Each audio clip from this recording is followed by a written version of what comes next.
Olá, pessoal do primeiro ato, Pepeta, Pipoca. Tô por aqui já só aguardando a Lilia dar um oi pra gente começar essa conversa de hoje. Conversa muito bacana, a Lilia é uma pessoa que tem uma história muito bonita. Boa noite, Pedro. Primo. Curioso, tu é de onde? Agora eu fiquei curioso. Primo, Pedro Lima.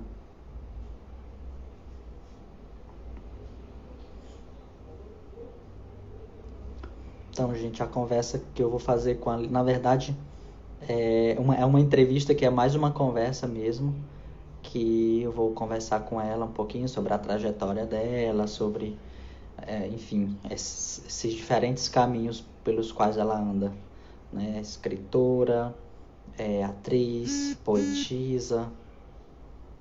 Aqui, Lilia Diniz acabou de entrar, deixa eu convidar ela aqui. Lilia Diniz.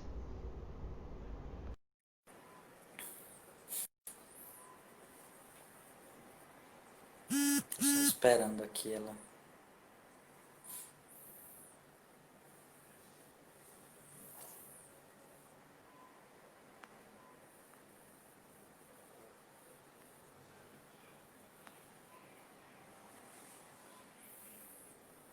Chegou para ti a solicitação, Lilia, eu te convidei para entrar aqui na conversa.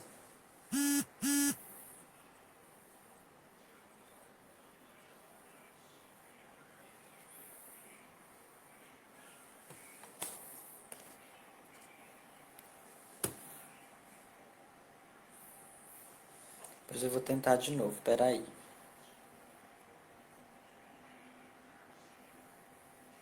Pronto, tô chamando de novo, deixa eu ver se apareceu.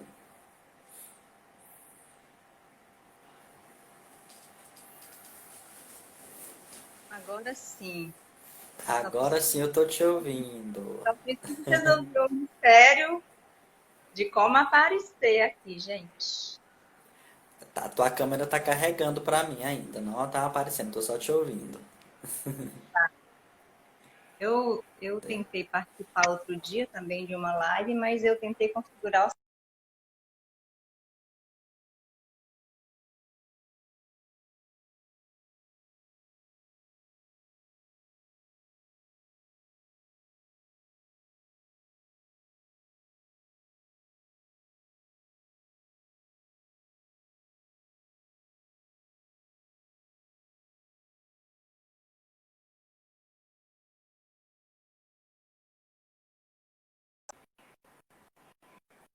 Bom, deixa eu ver se a Lília consegue me ouvir aqui.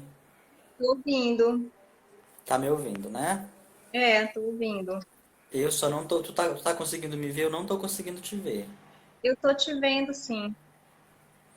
Eu acho que a tua internet tá como? A câmera tá como se estivesse carregando. Que coisa estranha. Tu quer Algum- tentar sair e entrar novamente? Alguma sugestão? Outro dia aconteceu a mesma história, e aí me disseram que eu precisava configurar o celular, né? Eu fiz aqui um monte de movimento, mas pelo jeito não deu certo. Os universitários aí, tem alguma sugestão? Faz assim, tu sai aí solicita pra entrar novamente, pra gente ver se consegue. Combinado, Vou tirar aqui, tá? tá?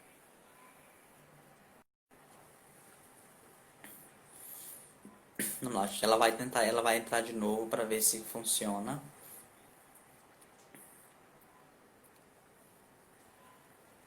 Ah, obrigado, gente, pelo carinho. Uma galera que deixa a minha conversa fixada.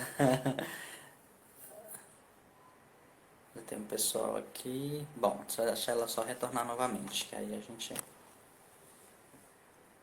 Aqui tá a solicitude da Lilia. Aceitar.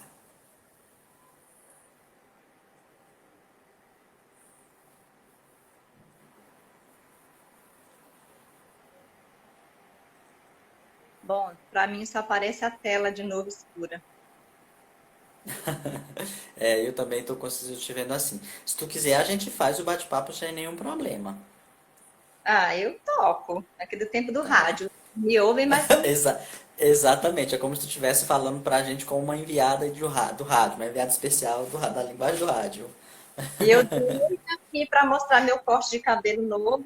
Pois é, até cortou o cabelo pra participar da live e o celular não tá deixando, mas enfim, é coisas da tecnologia, né? A gente não sabe lidar tudo com isso. Bom, Lilian, primeiro eu queria te agradecer por estar aqui nesse bate-papo com a gente. É um bate-papo que é um projeto que eu estou desenvolvendo que chama Prosa em Movimento, que todo dia, toda quarta-feira, eu estou convidando alguém do mundo das artes para a gente conversar, para ver se deixa a semana da gente mais leve, por esses dias estão tão carregados, e eu queria te agradecer por ter aceitado esse convite. Ah, eu agradeço o convite. Na verdade, eu estava torcendo para ser convidada, porque eu estava vendo esse movimento, o teu movimento. Acho que eu mandei uma mensagem, me convida comigo, me convida. Estar aqui com o teu público é maravilhoso. Grata. Ai, briga, eu que agradeço, imagina. E Lilia, e assim, tu tem uma trajetória muito extensa, muito bonita, mas eu queria começar pelo agora, né? Tu, além de ser escritora, atriz, poetisa, agora também tá numa função pública de superintendente regional de cultura de Imperatriz e Polo Chapado das Mesas. Eu queria saber como é que tá encarando esse desafio agora de ser gestora pública num cargo desse que exige bastante responsabilidade. Eu queria que a gente começasse por aqui e aí depois a gente vai voltando um pouquinho na tua história. Tá bom. Bom, primeiro, assim, foi um desafio, né? Porque eu já vivi três outras experiências na gestão pública, né? Na Fundação Cultural de Imperatriz, em Brasília também, e foi uma experiência que eu fiquei bastante frustrada, né? Cheguei até a adoecer nessas outras vezes. E aí eu fiquei muito inquieta, mas assim, para mim, eu topei o desafio pensando, bom, eu vou agora, então, investigar, né, o que está rolando comigo, para eu não estar sabendo lidar com essa situação. Porque eu gosto muito de pensar política pública para a cultura, né? Até porque, enquanto artista, eu sempre trabalhei com projetos culturais e, em geral, com editais, né, que fazem parte de políticas públicas de governos das várias esferas, seja municipal, estadual, federal ou distrital. Então, é uma área que eu gosto pra caramba, né? E aí, provavelmente, em função do tempo da gestão pública, que é outro, né? Que não é o tempo da produção independente, as coisas são mais lentas, né? Às vezes a gente faz um planejamento e passa longe do que a gente consegue executar, né? Então, receber esse convite, num primeiro momento, foi esse desafio de eu olhar para mim e dizer, não, vou agora olhar para isso com maturidade e vou ver em que eu posso contribuir, né? E assim, então, eu topei o convite. É um desafio, em especial, desde o momento em que a gente assumiu, né? Foi um impacto em cima do outro. O primeiro, a superintendência foi criada em julho de 2018. Logo em seguida, Bolsonaro foi eleito, acabou o Ministério da Cultura e uma série de recursos deixaram de vir para as secretarias de cultura do Brasil inteiro, né? Todo esse desmonte que aconteceu na cultura, em um ataque mesmo cruel, né, contra as políticas públicas que nós da cultura já vínhamos conquistando. Aí depois esse arroz a gente fez, aí agora a pandemia, então é um desafio atrás do outro, mas assim, é um espaço que eu gosto de estar, né, de estabelecer o diálogo com os gestores, com os artistas, porque assim, a superintendência não é, e como qualquer outra superintendência, é um braço da secretaria, ela não é ordenadora de despesa, então a gente não tem autonomia como em qualquer outra superintendência, né? Estamos mais para fazer uma articulação, diminuir as distâncias, né? Porque a Secretaria de Cultura do Estado fica em São Luís e o Maranhão, né? Como a gente sabe, é quase um continente, essa imensidão. Então, para mim, assim, eu tô gostando, é uma experiência que tem me feito feliz, né? Já estou com 47 anos, já dá para olhar para as coisas com um pouquinho mais de tranquilidade, né? E observar até onde vai a minha limitação e como é que eu posso explorar a minha criatividade a partir dos desafios que chegam.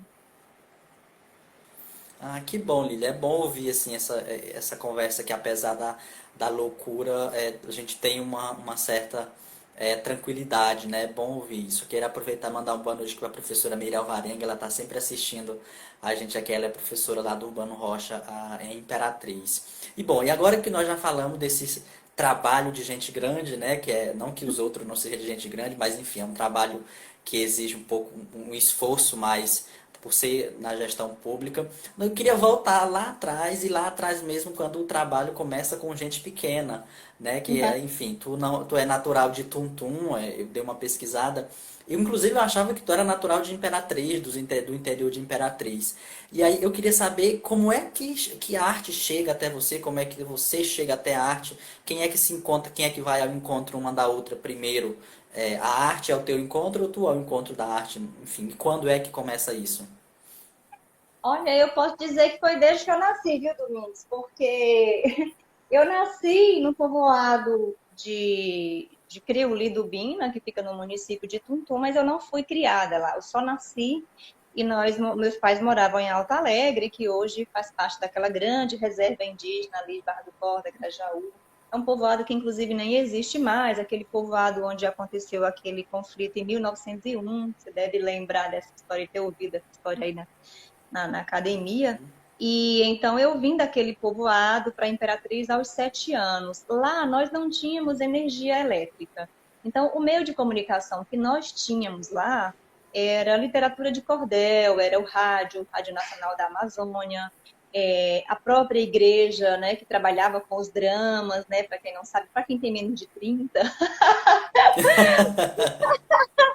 Naquela época, a gente chamava essas apresentações de teatro, de escola, de igreja, a gente chamava de drama, né, Domingo? E aí, então, a minha mãe sempre me estimulou e sempre estava me colocando para participar das dramatizações da igreja. Então, eu tenho, assim, algumas imagens de infância, eu pequenininha, participando como coroação de Nossa Senhora, fazendo apresentação nas festas juninas. Então, e aí quando eu aprendi a ler, já foi lendo literatura de cordel. Já foi a minha mãe me estimulando para que eu lesse cantando, porque a literatura do cordel, de cordel, ela tem essa face, né, ou essa interface com a musicalidade. Então a gente lia cantando e meio que rolava assim uma disputa saudável com os primos de quem lia melhor, de quem cantava melhor o cordel. E aí, dentro desse ambiente de cultura popular, de sabedoria popular, a gente também tinha as brincadeiras à noite, as brincadeiras de roda. Então, quando a gente ia brincar, por exemplo, cantando Ciranda Cirandinha, a delícia da história era a gente inventar os versinhos ali na hora, rimado. Então, eu posso dizer que eu já nasci mergulhada nesse universo, né? Então, chega para mim assim. Aí, quando a gente veio para a Imperatriz, eu já estava com 7 anos de idade, aí viemos morar no bairro Santa Rita, e o bairro Santa Rita, naquela época, estava iniciando, né, o processo de ocupação aqui dessa região. E então o movimento aqui era um movimento social muito forte, né? Dona Lucília era uma grande liderança aqui na região. E aí a gente fazia as nossas dramatizações, a gente fazia a Via Sacra, Dia das Mães, tudo tinha uma dramatização. E eu estava lá pelo meio, escrevendo, interpretando. Então, amigo, já nasci dentro do babado. O Ricardo está dizendo aqui, que delícia de tempo. O Ricardo é um colega nordestino também. E isso que tu fala, Lília, assim, pelo que eu percebo, tá muito presente na tua forma de escrever. A Rosinha também tá falando aqui. Eu sou do tempo do drama. É, Rosinha, apesar enfim, eu não ser até menos dos 30, mas por morar no interior eu também vivi um pouco essa história do drama. E aí, isso que tu relata na tua fala está muito presente na tua forma de escrever. Mas tem uma característica que eu acho muito bonita na tua forma de escrever, eu não sei se é a minha impressão ou de fato isso é algo que está em ti, esse pé fincado no interior e tem não sei, uma linguagem que lembra muito o movimento das quebradeiras de coco. Eu sou filho de quebradeira de coco. eu lembro muito o jeito de cantar, as músicas que cantavam quando elas estavam juntas, quebrando coco. E às vezes eu tenho a impressão, quando eu já assisti a apresentações tuas, e não sei, tem algo que me remete muito a esse ambiente das quebradeiras de coco. É algo que tu vivenciou muito na tua infância e, enfim, até hoje? Como que é essa tua relação com, com o movimento das quebradeiras de coco, com essa cultura interiorana? Bom, a minha mãe, os meus pais são trabalhadores rurais, né? E a minha mãe quebrou coco, né? Quebrou coco muito tempo, não para comercializar, mas para o consumo mesmo. Ela nunca foi de quebrar para vender, não, era para complemento de renda. E você sabe que que essa atividade entre as quebradeiras de coco, ela movimenta uma economia muito grande, né? Porque elas fazem o azeite, aí tempera a comida, já economiza no óleo, aí já faz o sabão, né? Então já tem todo o movimento ali, já faz o carvão. Então eu cresci, né, dentro desse universo, né, do babaçual. Então tem muito a ver com a minha história de vida, sim. E aí quando eu comecei a escrever, né, eu comecei a escrever primeiro para o teatro, né, lá no Rio Grande do Norte. Eu morei 3 anos lá e lá eu tive contato com o movimento Escambo Teatral de Rua, que é um movimento magnífico, que lá na década de 90, finalzinho da década de 80, teve assim uma grande contribuição ali para aqueles municípios do Rio Grande do Norte, ali Barizal, Mossoró, Natal. E quando eu comecei a escrever, então, para o teatro de rua, dentro do movimento Escambo, eu escrevia os textos todos rimados. E aquilo começou a me chamar a atenção, porque eu desenvolvia o diálogo entre os personagens muito mais fluido, rimando, né? Então, aí faço essa conexão com a minha primeira leitura, que foi a literatura de cordel, né? E aí eu comecei a explorar isso. Aí depois, quando eu comecei a escrever poesia, no meu primeiro livro, que inclusive chama Babassu, Cedro e outras poéticas em tramas, o Babassu como referência para minha mãe, e o Cedro referência ao meu pai, porque o meu pai era carpinteiro, então tem muito essa relação com o cedro, a coisa da carpintaria, porque é uma madeira mole, né, fácil de trabalhar. Nesse livro eu não experienciei tanto a rima. Já no Miolo de Pote, no Sertanejares, já veio uma coisa mais, uma rima mais assumida, né, mais desavergonhada.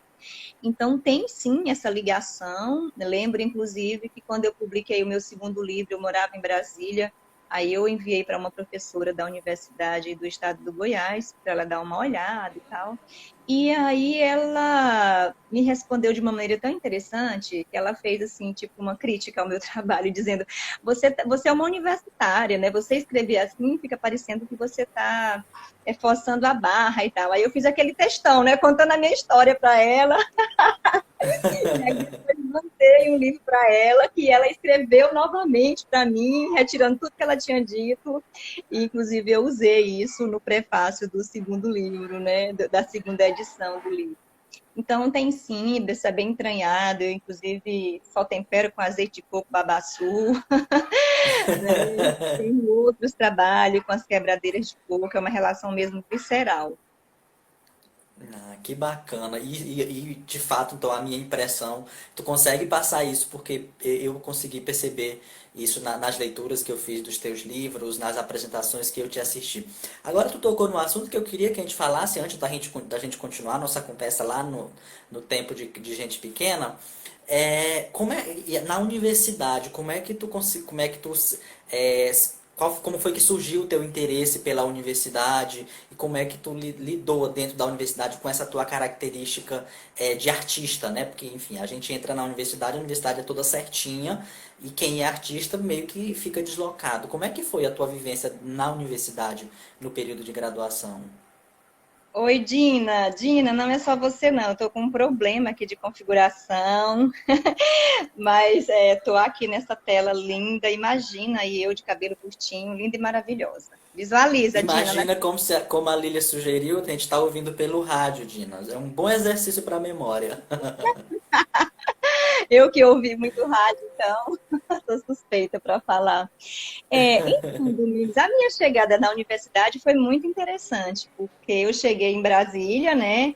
a primeira cidade grande que eu fui morar, e chegando lá, aquela época, por exemplo, aqui em Imperatriz, quando eu terminei a oitava série, o ensino fundamental, o que nós tínhamos aqui de ensino médio do governo do estado era o Graça Aranha. Então, era uma disputa para a gente entrar no Graça Aranha, era um vestibular quase muito concorrido.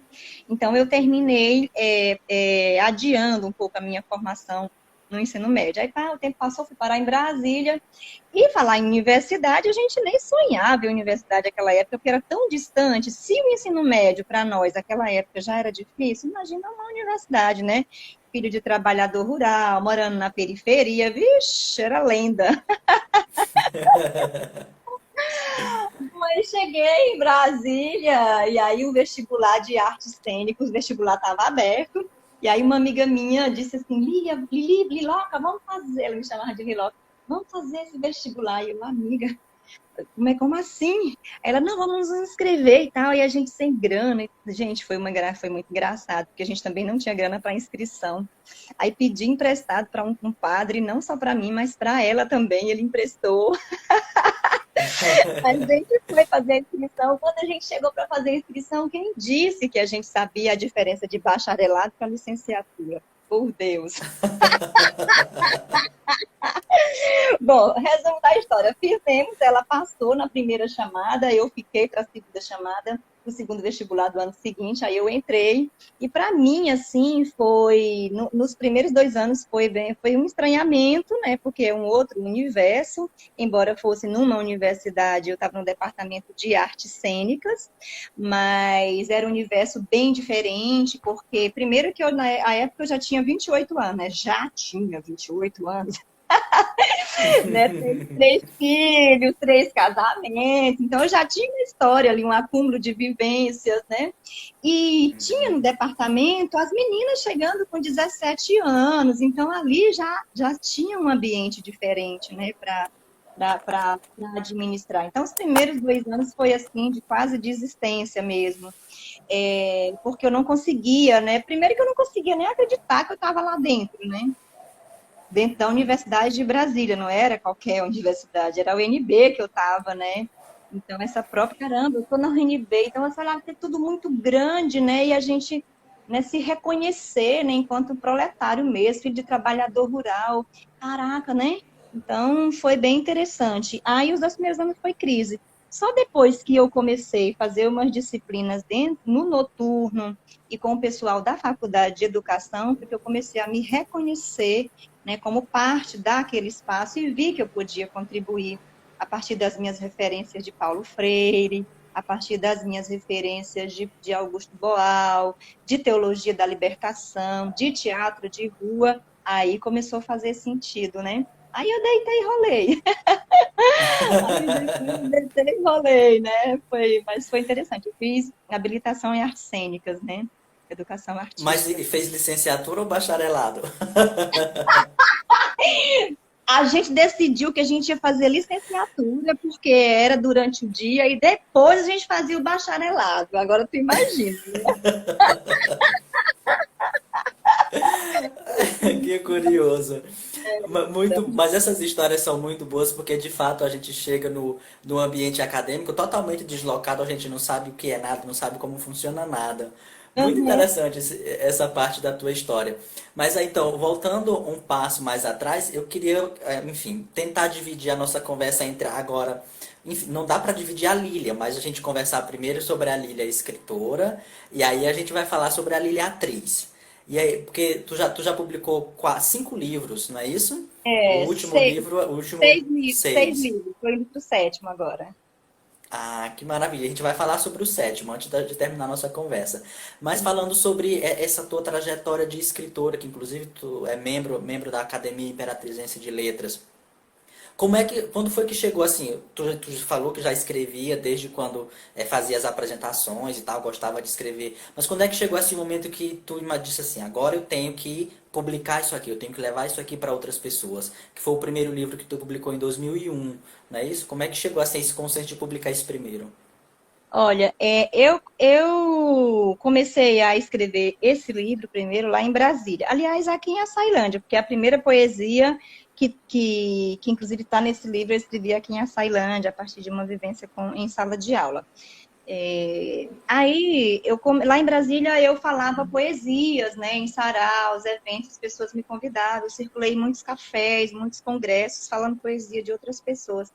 Aí, um dia, um amigo meu chamado Cacá é poeta, né, escritor, aí ele disse assim, ô Lília, por que tu não fala poesia tua? Aí não, eu tenho vergonha. Aí ele disse, pois tá bom de você começar a falar suas poesias. Eu mesmo só falo poesia minha, ninguém fala a minha, por que eu vou falar dos outros? Aí eu falei, eu só falo poesia de Patativa e de Cora Coralina. Lá vem Cora Coralina falar poesia minha ou Patativa da Saré. Aí aquilo mexeu comigo, né? Aí então me provocou para publicar. E os amigos foram pedindo, né? Fala poesia tua, fala poesia tua. E aí, quando eu falava, as pessoas gostavam muito, porque daí desse livro, dessas poesias, eu fiz o recorte, foi um recorte também assim um pouco mais a partir das poesias que eu me identificava, né? Que é, por exemplo, a poesia Essência, que fala de quebradeira de coco. E o pessoal lá em Brasília adorava, porque em Brasília tem muito nordestino, né? O povo do Piauí, então, gostava muito.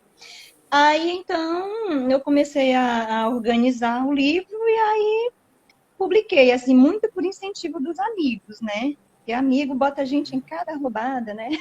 Bota, isso é verdade. Se a Daiane estiver assistindo aqui, ela que o diga, vive me metendo em roubada.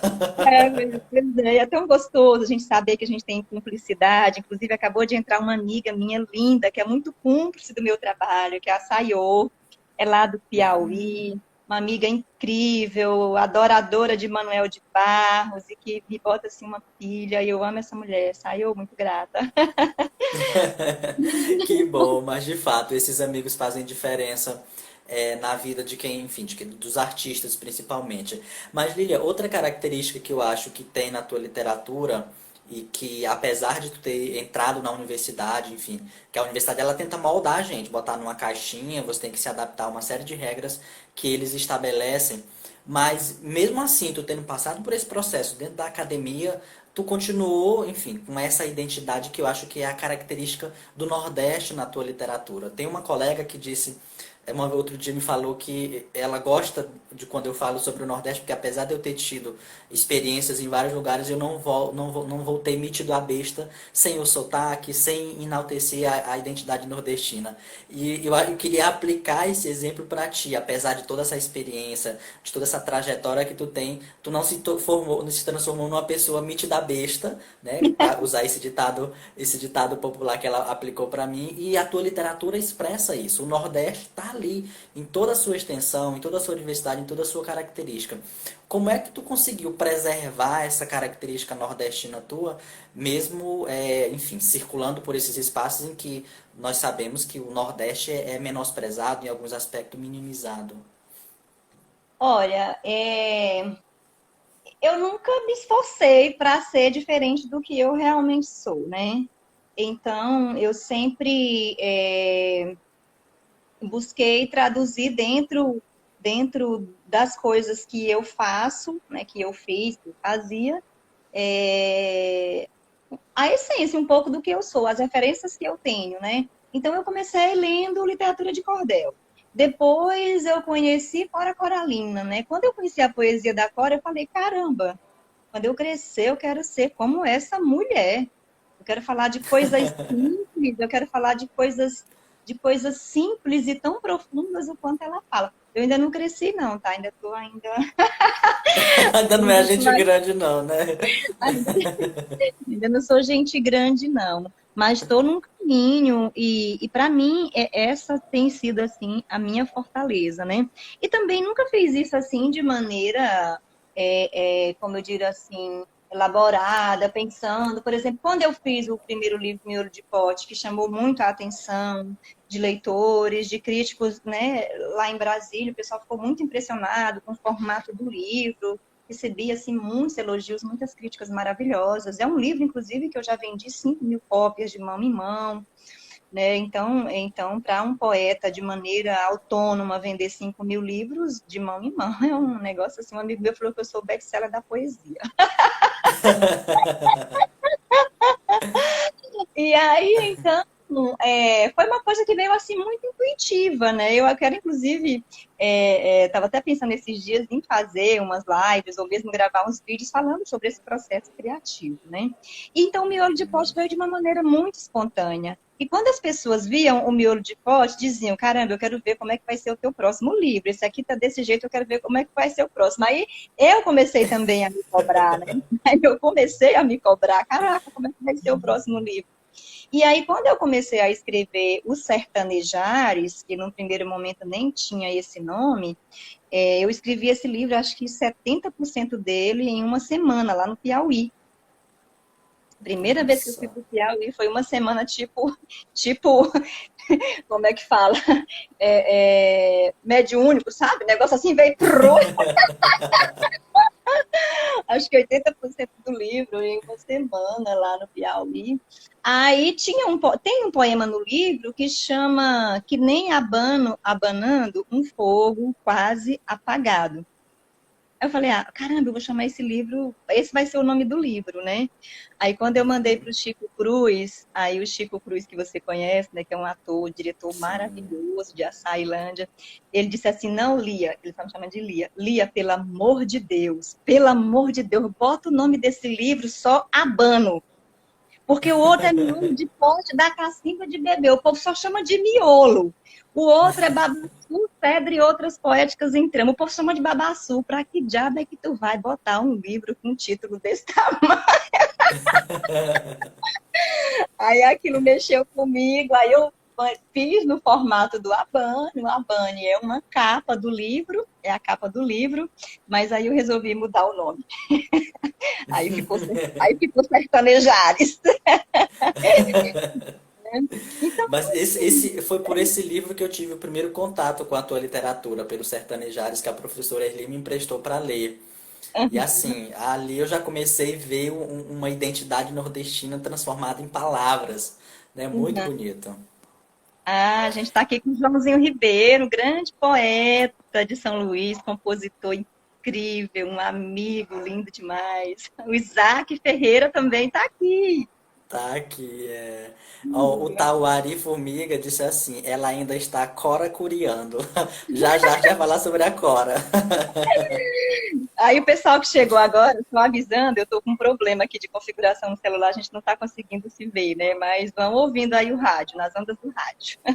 É exato, é um exercício. Eu não me importo se você colocar o celular do canto também e ficar só ouvindo a gente, não. Eu entro na onda de a gente fazer o exercício da imaginação, de fazer de conta que estamos na era do rádio. Eu estou aparecendo, mas não tem problema. Elília, e aí continuando essa parte da parte de escritora, depois do Sertanejares, tu escreveu mais 3 livros, não é isso? Depois do Sertanejares, eu escrevi O Mundo de Mundim, Mula Uhum. Sem Cabeça. E antes do Sertanejares, e foi depois do Miolo, eu escrevi também um livro que eu divulguei muito pouco, que é um conto chamado Ao Que Vai Chegar. É um conto curtinho, né? A história de uma menina, uma coisa meio filosófica e tal, de uma menina que mora em um lugar que não tem cores, lá é tudo cinza, é tudo escuro e tal. E ela sonha colorido, sonha com pássaros. E aí depois, então, foi Mundo de Mundim e Mula Sem Cabeça, né? E agora é o Vozes de Moçambique, né? Que já está pronto. Estou aí vendo uma forma de publicar. É um livro de contos também, meu primeiro livro de contos, assim. Mas é isso. Então, e justamente para a gente finalizar essa conversa sobre a parte da Lília escritora, esse Vozes de Moçambique, como tu já explicou, ele é um livro de contos, né? Então, é a primeira vez que tu adere a esse universo de contos. Tu se sente mais confortável na escrita da poesia ou gostou da escrita dos contos, assim, te pareceu palpável, que é um caminho que tu pode também trilhar esse da escrita dos contos? Para mim, porque aí eu acho que cada pessoa tem um processo, né? O processo da escrita, ele é individual, né? As pessoas trabalham com isso de maneira diferente, né? Tem gente que trabalha metodicamente de 8 ao meio-dia, de 14 às 18 horas e vai escrever. A Marina Colasanti, por exemplo, é uma das escritoras que faz isso, o exercício da escrita diário, né? Com horário marcado e tudo. Eu, particularmente, não tenho muito isso, mas eu me sinto confortável naquilo que vem para mim no momento. Quando para mim, por exemplo, chegou a história dos contos, para mim foi uma delícia experimentar escrever contos, mas eu tenho escrito constantemente, né? Tenho saído aí alguns poemas que acho que se eu juntar já dá uns 3 livros, eu preciso inclusive organizar. Então, assim, em um primeiro momento, é claro, eu fiquei muito com receio, eu acho que do julgamento, né? Primeiro eu tava me julgando, porque o medo do julgamento já é você que está se julgando primeiro, né? Do que as pessoas iam olhar, do que essa literatura, né, com uma cara de contos ia trazer para as pessoas. Então, no começo eu fiquei muito insegura, confesso, bastante insegura. Até porque também são histórias que elas são recontadas, são histórias que eu fui ouvindo e fui reescrevendo. A maioria dos pontos desse livro trata de situação de violência contra mulheres, contra criança.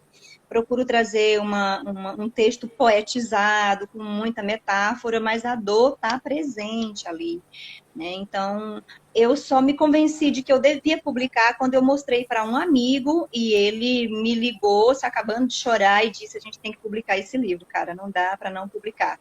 Aí eu, hoje, como assim? Eu mostrei só um conto para ele que tinha sido selecionado em uma revista, e aí ele foi e me respondeu super emocionado. Aí eu, caraca, e como é um conto que fala de violência contra mulheres, e mexeu com um homem daquela maneira, eu falei: vou mostrar mais aí para uns 3 homens.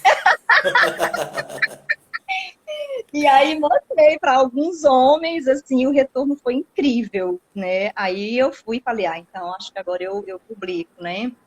Aí é um livro que ano passado a gente, inclusive, conseguiu um recurso da Secretaria de Cultura do Distrito Federal, porque como eu morei lá por mais de 20 anos, ainda sou cadastrada lá como ente e agente cultural. Então eu consigo participar lá também dos editais.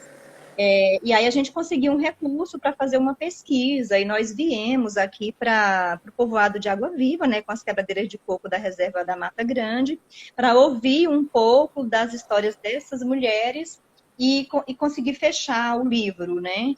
Então foi uma experiência riquíssima. A equipe veio para cá, uma equipe de 5 pessoas, né? A ilustradora, né? A gente fez também uma oficina. Nessa oficina a gente estava fazendo um trabalho mesmo de escuta sensível, de ouvir essas histórias, e foi muito forte, porque quando elas começaram a falar das dores, aí tinha uma menina de uns 9 anos participando com a gente, e a menina começou a relatar de uma cena que ela viu o pai dela tentando matá-la com a faca, Meu tentando matar a Deus. mãe dela. E aí a avó estava lá, e a avó disse assim: eu já te falei que essas coisas a gente não conversa no meio do povo. Então, existe um pacto de silêncio que mantém a violência, né, contra as mulheres e contra as crianças, né? Então, foi muito forte essa experiência, e aí, então, a gente traz nesse livro esse universo, né, do sertão, inclusive desmistificando um pouco daquela vida pacata, gostosinha, tranquila no interior, que é tudo lindo, perfeito, maravilhoso. Não, né? Tem tantos problemas quanto em um lugar, né, maior. Isso é verdade. Bom, e então esse livro, tá além da parte artística, poética, ele traz também essa sensibilidade social. Que bacana saber que tu, trilhando por esse caminho também, se sentiu à vontade na parte da escrita. E aí, pra gente encerrar essa parte da escrita, os teus livros, todos esses que tu produziu, ainda estão disponíveis para quem quiser adquirir, ou só alguns? Como é que está esse processo aí de venda, de distribuição dos livros? Bom, eu tenho três livros disponíveis, né? Eu tenho o Miolo, eu tenho Sertanejares e tenho o Mundo de Mundim. E um pouquinho, assim, do Mula Sem Cabeça, que é um cordel, é uma releitura que eu fiz dessa lenda machista, preconceituosa, né, contra, né, as mulheres. E eu fiz uma releitura dessa lenda. E, então, eu tenho esses à disposição.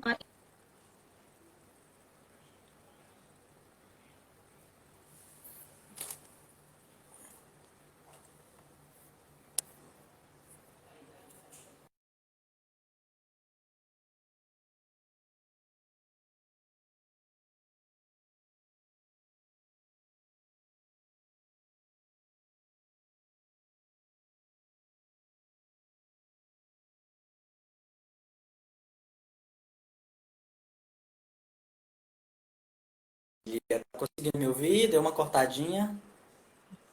Ah, ok. É, Agora eu te ouço. Tu estava finalizando a parte de que os livros ainda estão disponíveis aí. eu tenho 3 disponíveis, né, comigo, porque assim, eu nunca tive como os meus livros são produção independente, aí eu digo assim, ele é independente e ele também é dependente, né? Quer dizer, independente de qualquer coisa, eu publico.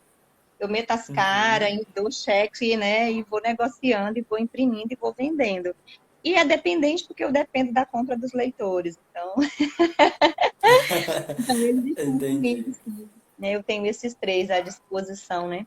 E aceito pedidos. Aham. Só mandar mensagem no Instagram, no WhatsApp, que tu responde e envia pra pessoa. É isso? Com certeza. Então fica aí como dica. Então agora, fazendo uma transição agora, vamos falar um pouquinho da Lilia atriz. Tu já falou como é que essa parte artística, né, chegou até você com os dramas na igreja, na comunidade onde tu morava. E eu queria saber assim, qual foi o primeiro espetáculo que tu apresentou, que terminou de apresentar, tu se sentiu aquela atriz, assim, feliz, realizada, que até hoje tu traz isso como memória. Menina, é engraçado isso, porque eu tenho uma memória lá da adolescência, né? Bem que naquele tempo a gente não tinha essa diferença, né? De adolescente para jovem, para criança, as coisas se misturavam muito. Mas eu lembro de uma apresentação que eu fiz aqui no bairro Santa Rita, inclusive, e essa época, como eu já era, fazia parte do movimento aqui da igreja, da teologia da libertação, né, que é essa proposta de igreja do Cristo pé no chão, do Deus das empregadas domésticas, do Deus do pedreiro que vem para a rua, do negro, do índio, né? Então, já tinha essa intervenção social bem grande. E aí, a época em que Padre Josimo foi assassinado, em 1985, né, em maio, 10 de maio de 85, nós, aqui na comunidade do bairro Santa Rita, escrevemos uma história para denunciar a questão da violência no campo. E aí, então, eu escrevi o texto junto com 2 amigas, que era a Piedade e a Antônia, a Toinha, e a gente montou a peça. Então, a gente apresentou aqui na igreja, a gente já foi convidado para outras igrejas. Então, eu achava assim o máximo as pessoas me olharem na rua. Olha, aquela menina lá daquela peça e tal. Então, eu tenho essa memória muito gostosa, né? Que é, assim, o primeiro reconhecimento, mas onde, assim, eu me realizo profundamente e gosto muito de fazer. É um trabalho que eu faço há mais de 20 anos. E eu trabalho com a poesia de Cora Coralina, né? Então, esse trabalho realmente ele me realiza muito pela história, né, que eu já percorri com ele, pelos ensinamentos. Então, é uma das mais recentes, assim, que eu posso te dizer que eu me realizei muito, foi lá em São Paulo.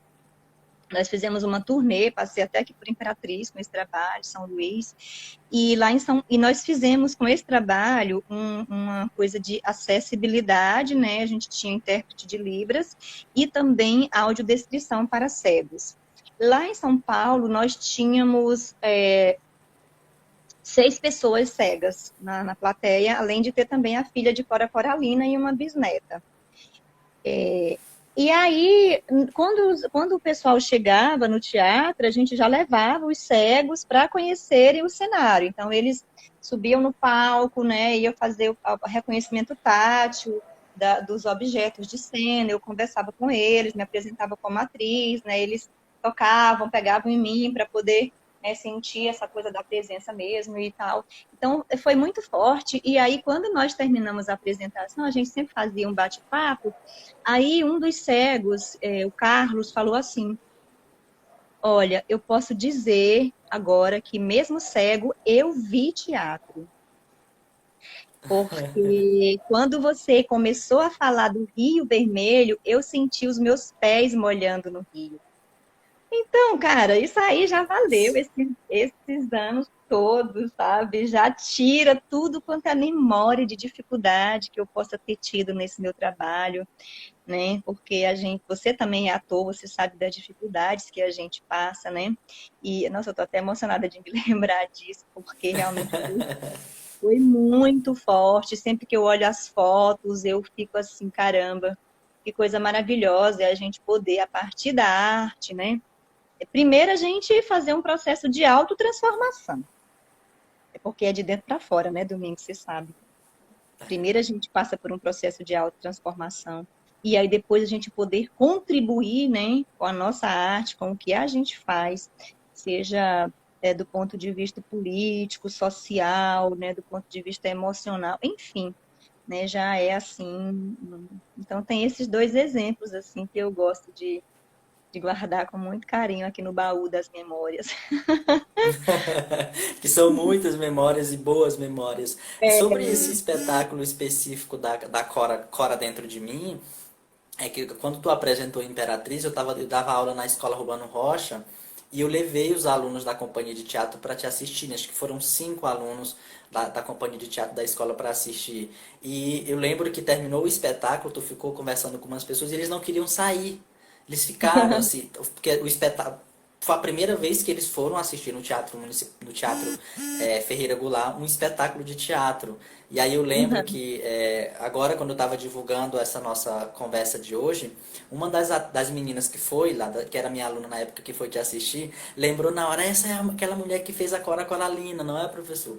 E eu falei, é. E aí depois da apresentação que a gente foi para a escola na aula seguinte, eu pedi para eles falarem sobre a sensação que eles tinham sentido. E alguns comentaram que, assim, para eles era a primeira vez que eles tinham assistido um espetáculo de teatro de verdade.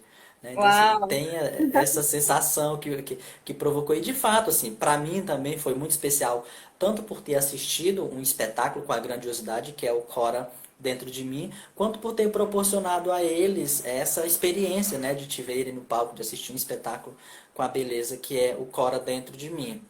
E eu Uhum. acho que, assim, além de, como tu falou, é um baú, tu tem um baú de memória e tem as pessoas que constroem as suas memórias também a partir das experiências que tem assistindo esse espetáculo. E aí tu falou sobre essa turnê que tu realizou e teve essas experiências, enfim, São Paulo, Imperatriz e outras cidades. Eu vi outro dia um relato que tu descreveu no Facebook que tu foi apresentar na cidade da Cora Coralina e lá o pessoal não entenderam a proposta do espetáculo e levaram umas crianças para assistir o espetáculo e para ti assim a princípio foi um problema, né, interno ali de como fazer aquele espetáculo para criança, mas depois acabou indo tudo bem. Eu queria que tu falasse um pouquinho como é que pra gente aqui como é que foi esse choque de apresentar a Cora Dentro de Mim para crianças. Olha, esse espetáculo acontece muita coisa assim, inusitada.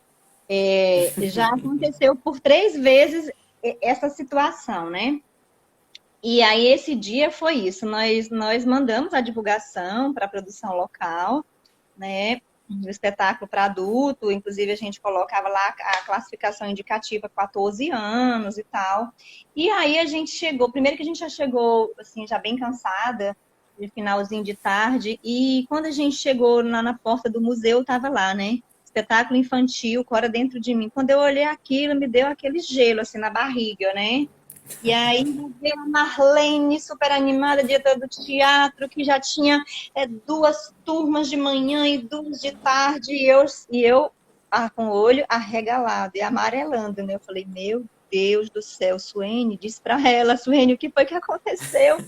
É um espetáculo para adulto, meu Deus, e agora?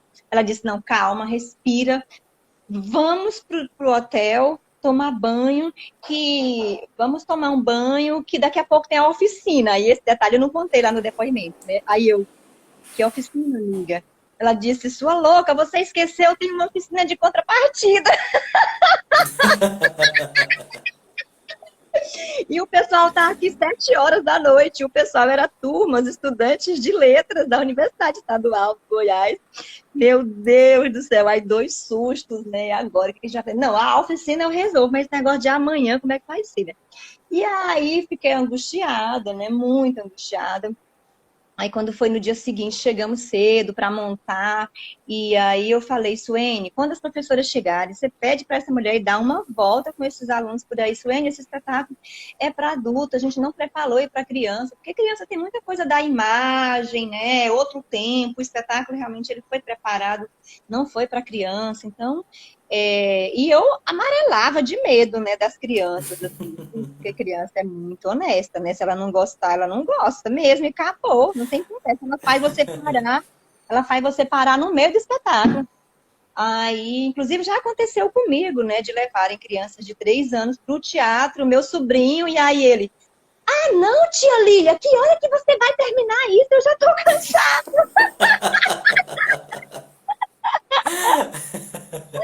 Então, eu e meus traumas com as crianças.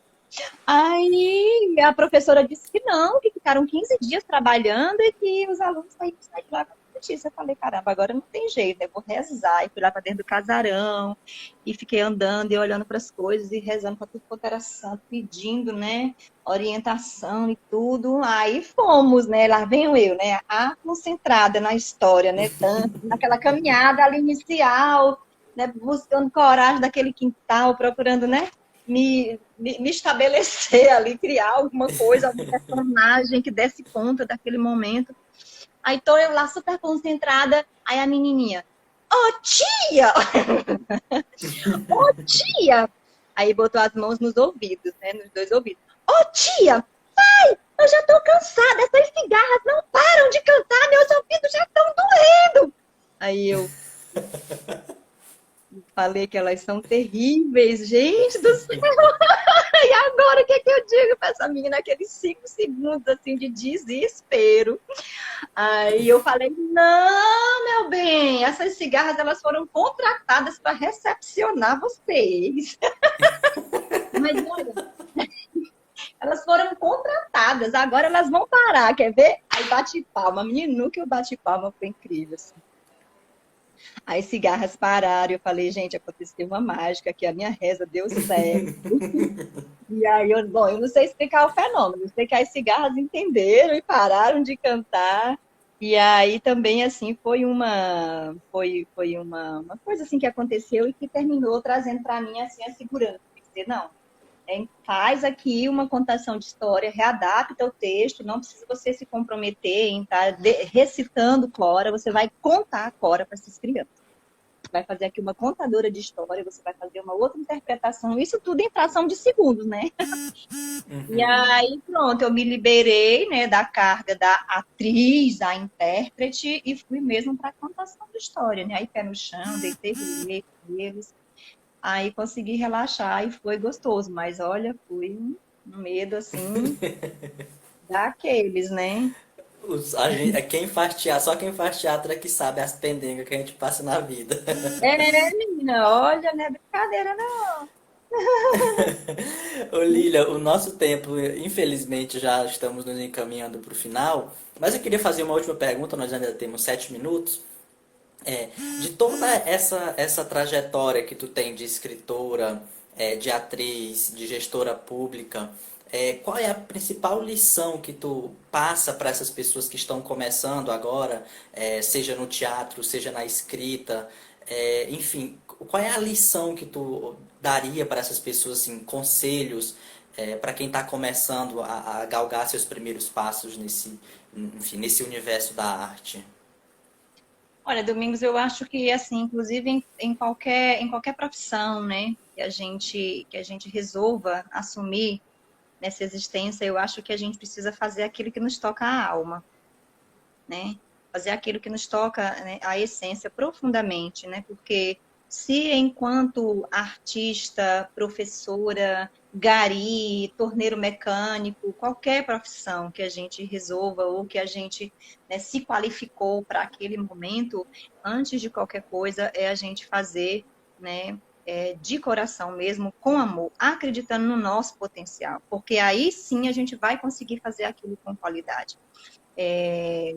Eu não lembro quem falou, daqui a pouco eu posso até lembrar, sobre a história dessa história da profissão, né? Se você resolver ser um gari, vá à rua com maior primosia, com o maior cuidado, limpe cada lugar onde você passar com a rua. E aí a gente faz a diferença. Porque nós vemos uma pressão muito grande, né? Para os jovens em especial que estão no ensino médio, para seguir uma profissão que vai dar dinheiro, né? A profissão do ter, que você tem que ter um carro, que você tem que ter um bom emprego, que você tem que ter um apartamento, que você tem que ter, né? E o ser fica muito distante. Então, a gente vê hoje muitos jovens, né, nos consultórios psiquiátricos, enriquecendo aí os grandes laboratórios de psicotrópicos. A gente vê muita gente hoje, por exemplo, trabalhando em profissões que estão infelizes, né? Muitos professores, inclusive, adoecidos, PMs enlouquecidos, né, médicos, né? A gente vê porque são pessoas que muitas vezes, né, estão no lugar que não é, né, profissionalmente falando, aonde ela gostaria de estar, né? Eu também sou terapeuta holística, trabalho com Reiki, e uma certa vez eu atendi uma moça que ela é bancária, e ela com vários processos, né, de adoecimento. E aí, quando eu perguntei para ela o que ela gostaria de fazer profissionalmente, que não ser bancária, ela falou que queria ser arquiteta. Então, por aí, né, a gente tira, né? E aí a gente não observa que o adoecimento muitas vezes tem a ver com isso, né? Eu estou fazendo o que eu não gosto, né? Eu estou fazendo o que eu não gosto. Então, isso realmente traz frustração, né? E vai trazendo doença, vai trazendo câncer de garganta, né? E vai trazendo gastrite, Ixi, traz um monte de coisa. Então, antes de tudo, verifica, né, se aquilo é o que te toca a alma, né? E se for isso, se joga, se qualifica, vai atrás, né? Não para você ser o melhor, porque não é um estado de competição, né? É para você ser melhor para você mesmo, né? Para você dar o melhor de si para você mesmo. Eu vou muito assim, né? Se eu não estou feliz, eu chuto o pau da barraca e vou embora e, enfim, é isso, assim. É Que fazer bom, é com muito bom amor. ouvir. É verdade, fazer com amor. É muito bom ouvir isso, Lilia. Dá até uma certa tranquilidade pra gente que, enfim, que tá trilhando o espaço que toca a alma da gente. As pessoas pedem tanto que a gente precisa ter, mas na verdade a gente precisa ser. E aí eu queria aproveitar e aqui agradecer as pessoas que estão conosco aqui, a todos que passaram por aqui. Agradecer a Jô Santos, o Ricardo Leão, a Paty Marques, a Companhia de Teatro Primeiro Ato, que é lá de Alto Alegre do Pindaré, que foi a primeira companhia de teatro que eu participei, do meu grande diretor Pipoca, a Pepita também que está assistindo a gente, o Ricardo e a professora Amparo que estão com a gente até agora. Queria agradecer a companhia de vocês. E queria te agradecer, Lilian, por ter estado aqui com a gente nesse momento, ter aceitado o desafio do rádio, né? Que para mim foi muito bom ficar ouvindo tu falar e imaginar como é que tá a cabeça com o cabelo cortado, que foi cortado hoje, os risos, enfim, é muito bom essa parte voltar a essa parte da imaginação. E eu queria te agradecer muito por ter estado com a gente aqui nessa quase uma hora de conversa que para mim foi incrível. Eu agradeço o convite, né? E aí, estou à disposição, né? Depois a gente pode voltar em outro momento também, e aí a gente fazer também essa troca, né? Tão bom a gente trocar, a gente se ouvir, tá? Um abraço aí para quem Tá? já passou, para quem está por aqui. E vamos que vamos, né? Seguindo o caminho do coração com amor, alegria, fraternidade, se cuidando, que esse momento é o momento do autocuidado, né? É, exato, isso é verdade. Pois um grande abraço para ti, Lili, um abraço para a família e bom, e a gente vai conversando em outro momento a gente se encontra por aqui de novo, tá bom? Combinada, combinada. Tá certinho, um abraço. Tchau.